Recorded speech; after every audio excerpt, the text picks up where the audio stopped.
Hello everybody and welcome to another video. In this video we're going to be checking out the rulebook for Firefight, Mantic Games award-winning tabletop skirmish game set in their sci-fi universe.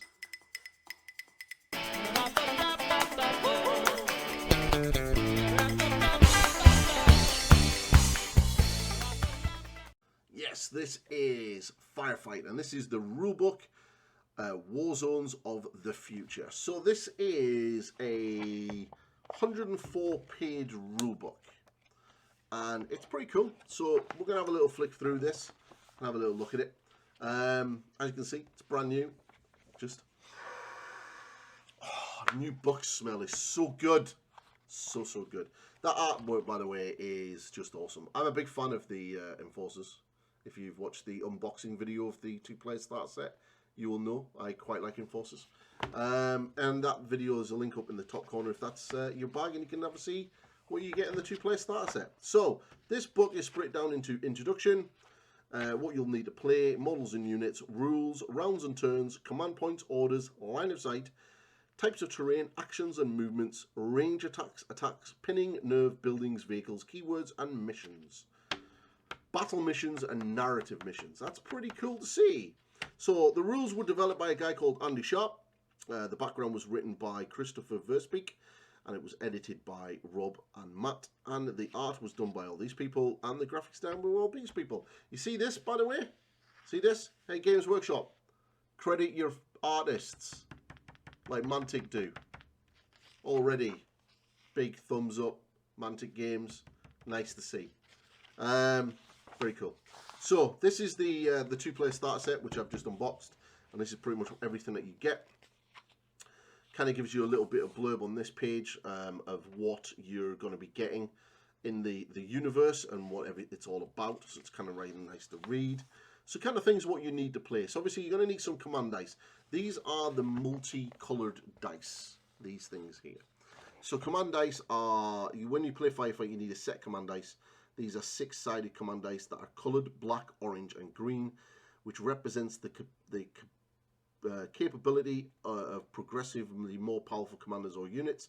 Each die face will be either blank or has a number of energy swords on them. The number of energy swords rolled is the number of command points scored for that die. So that's kind of cool. I like that. I like that a lot. 8-sided dice game, obviously.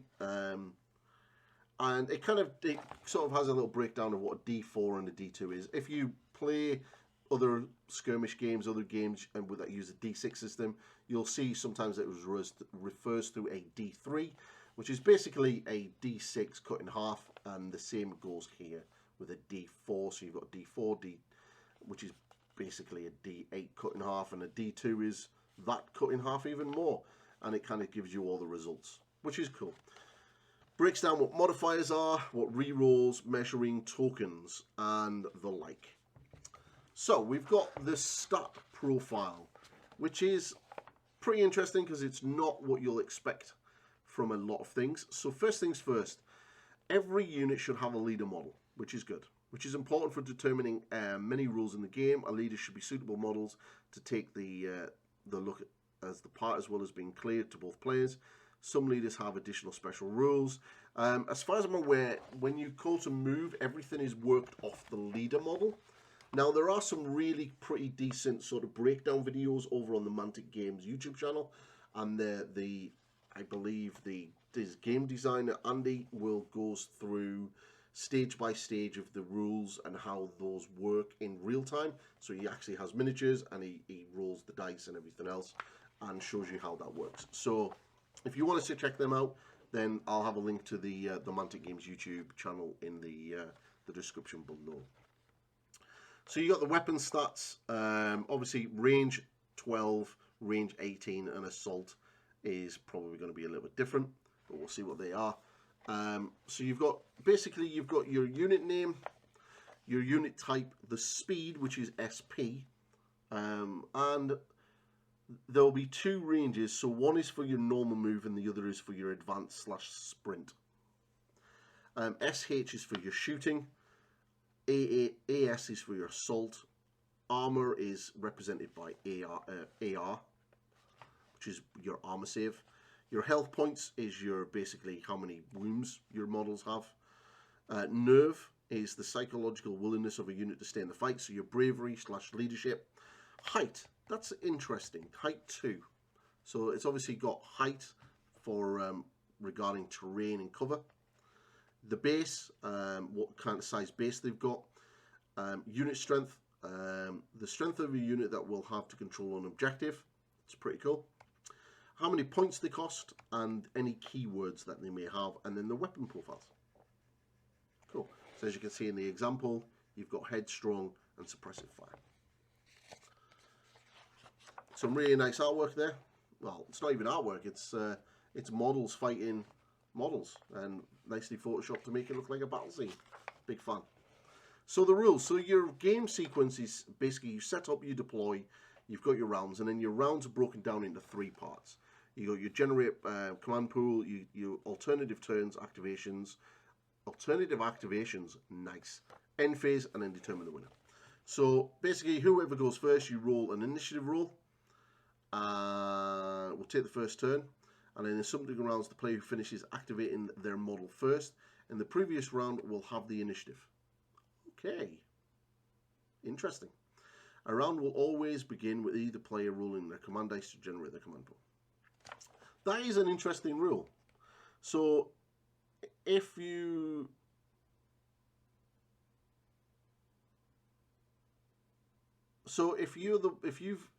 the last person to activate a unit in round 1, you get to go first in round 2. Oh, so attrition is going to start playing a big player. So if you start losing a lot of units, oh, interesting. That's an interesting mechanic. So end phase, you remove pin markers from friendly units by spending command points. Each command point spent removes a pin marker. You perform a nerve test for broken units. Remove all activation markers, which is probably what those big markers are that I've got in that box. For other tokens that only last for 1 round, and then count victory points depending on the mission. So, command points and what you can spend command points on. Orders. So you've got orders are a special command that are paid for using command points. A unit may only benefit from a single command point, single order per activation, including orders which persist with persistent effects, such as some command orders. If a unit can be affected by multiple orders, it will choose which a benefit from before any actions are made or dice are rolled. All orders must be declared before any relevant dice are rolled. A player may only use the faction and command orders available to their force and units during one of their turns. Command order can only be used when the unit has that is activated. Okay, so you've got faction orders, interesting, and then you've got command orders. Okay, I like this. I like this system. It's kind of cool. Nice explanation of line of sight. Good. Looks like it's going to be true line of sight. Partial blocking. Cool. And terrain height and line of sight. So as I suspected, your model height will work onto your terrain height. So if you've got a hill and it's got a height example of 3 and your model's a height 1, then they ain't seeing over that. And you'll get cover and people can't see you. Very good. Very, very good system. Types of terrain. Look at that. Look at that. That's so cool. Very clearly photoshopped, but I'm liking that. I'd be intrigued to see if I could paint that like that. Ooh, very nice. So obstacles and specialist units and terrain. So your turn, how your turn is broken down. So you've got activations. You can kind of your movement and coherency. Ooh, look, marauders with jump packs. Ooh. Blaze away cover. Assaulting. So you got your charge move. Assault reactions. Can react. Suppressive fire, evade, controlling fire, and countercharge. Interesting. Failed assaults. What happens if you don't get in? Directly away, resolving assaults. Who fights, damage rolls, remove casualties. Fight back, nice. Assault resolution. What happens if you lose? What happens if you draw? What happens if you win? What happens if you're trapped? Old school rules. And then pinning, which is those little markers there. That's the first time I've actually seen one of those shown. So hopefully it'll explain what the other markers are and the other tokens that you get in the set. Nice big double spread of models fighting other models.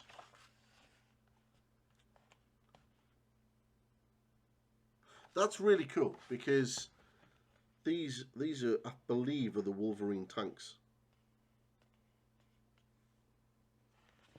I think that's from the Warpath. Nerve, psychic abilities, and reserves, and how all of that works. Buildings. Oh wow! Entering and exiting a building. Buildings and assault. Buildings and shooting. Large buildings and building rooms. Basically, you've got rules for CQB. That is pretty impressive. I like that. You have to go into depth on that one. Vehicles and all your break vehicle rules. Again, another double spread of vermin fighting enforcers. These enforcers. I like this colour scheme. I like that colour scheme. The blue and the white, very, very nice. Give me some ideas. And then what your keywords are. Ah, look, so how many keywords are there? There are 1, 2, 3, 4, 5 pages of keywords, which are essentially your like universal special rules. So what they all do. And they're pretty easy to find. They're not spread all over the place. You're not got like as an example, Horus Heresy players can know by pain. You've got keywords and special rules that are in one book, and then you've got another set are in the core rulebook. So you kind of need 2 big, heavy, hardback rule books to get your keywords. They're all there in basically right next to each other. Like it. I like that a lot.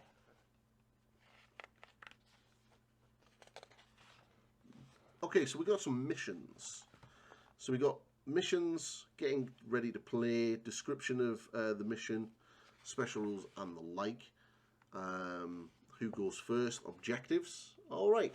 So that's what they are. They weren't activation tokens. They were objective tokens. And then you've got some missions. So you've got meeting, engagement, and occupation. And you've got your deployment map, everything that you need. Control the intel. Refused flank. Wow, there's a lot of missions. Where it tells you to put the objectives.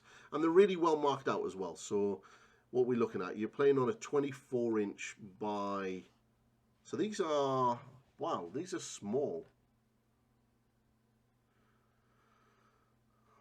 Is there anything on here for playing in a larger section? So...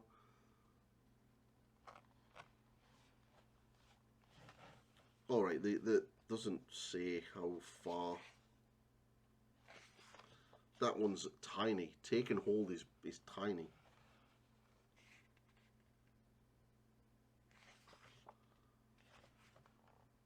So this one is pretty good. Game terrain size is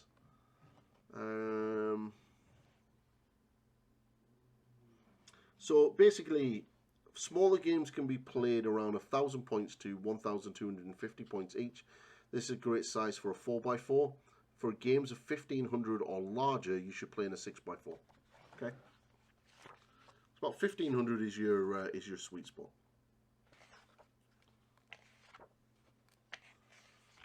And then we've got narrative missions, so missions that tell a story.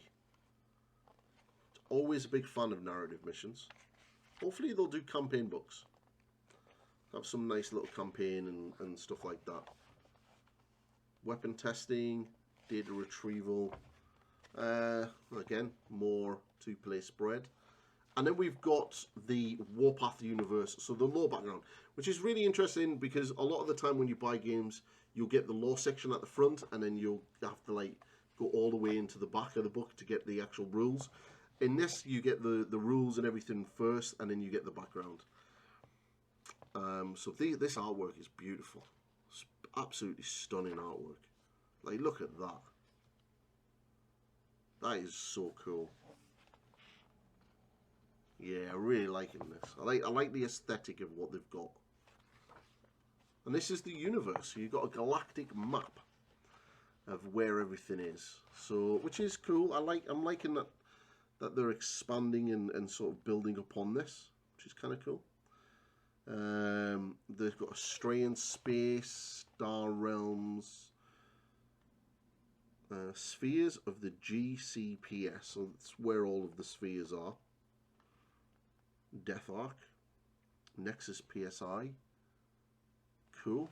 I'm liking that. Very, very cool. So, the Council of Seven kind of sort of breaks down how the McKinley Drive, which is an early growth of GPS, was slow and perilous, and so they used cryosleep until they invented the McKinley Drive was born, which is the drive creates an artificial black hole at the prow of the parent ship, allows the ship to slide through along the gravity slope before it, moving many times faster than light. So it kind of creates a wormhole. Is there anything that lives inside that wormhole? Do they go into an alternate dimension, maybe? New Worlds of War. Ooh, who is she? Who is she, and why did we not have a model for her? Mantic, if you're watching, we need a model for that young lady. Greater powers. So I play Stellaris, and that there is what you're always trying to do, is building a power station around a star to fuel your empire. I'm getting Stellaris vibes from this. Operation Hercules. Some crazy aliens. The Plague. Haha. So cool. Death Zone. It's really cool that they've got Death Zone incorporated in this as well. Digging Deep. See, there they are. They're all messed up. They're all crazy, like undead mutant things full of horribleness. Look at that. That is a beautiful piece of artwork. That is so cool. That guy looks very human, though. I believe that these are basically space elves. I believe. I'm going to have a good read of their background, but that's what I've kind of picked up on. They're like alien elf things. Old enemies. So, is that a hint that they may be bringing a spaceship game to the market? They have Armada, which is like a naval warship game for Kings of War. Maybe this is a hint that they might be bringing a spaceship game to the market, which would be pretty cool. Some of those ships look pretty awesome. Perils of Failure. Again, I'm loving these big full colour pictures. They just look messed up. Totally messed up. Look at that guy. Ooh. Fighting the fires. And we've seen this picture before, but yeah. These things here, this is the Mason lab. They're like really weird alien mind controlling things. They're very messed up. And this is kind of, there's rules for these in the game.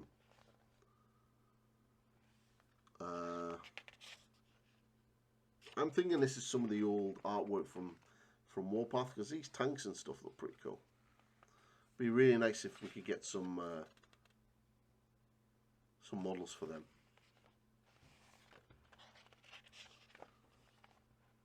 Black Company, Hammer Drops, Speed Freak Marauders, and then we've got the front cover of the two-player starter set, which is pretty sweet.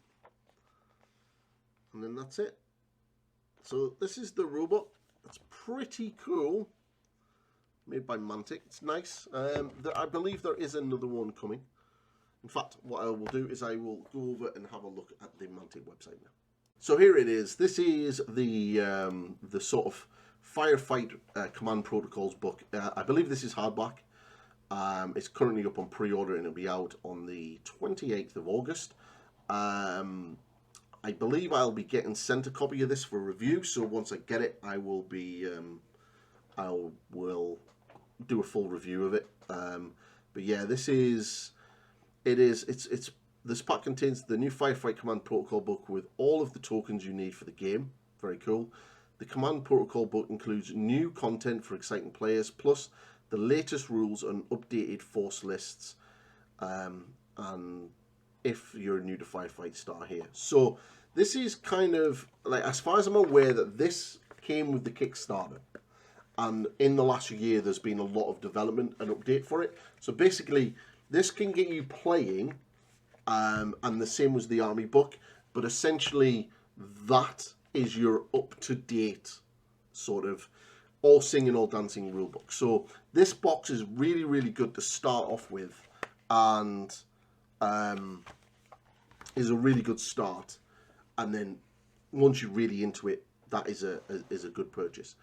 So there's some pretty cool stuff. There's obviously the other starter set. This is the starter set I've just reviewed, and you can get the free starter rules, which is basically what this is. These are free rules. You can download this rulebook for free, and the Firefight Q&A and errata, which is also there, and then you got your other starter sets.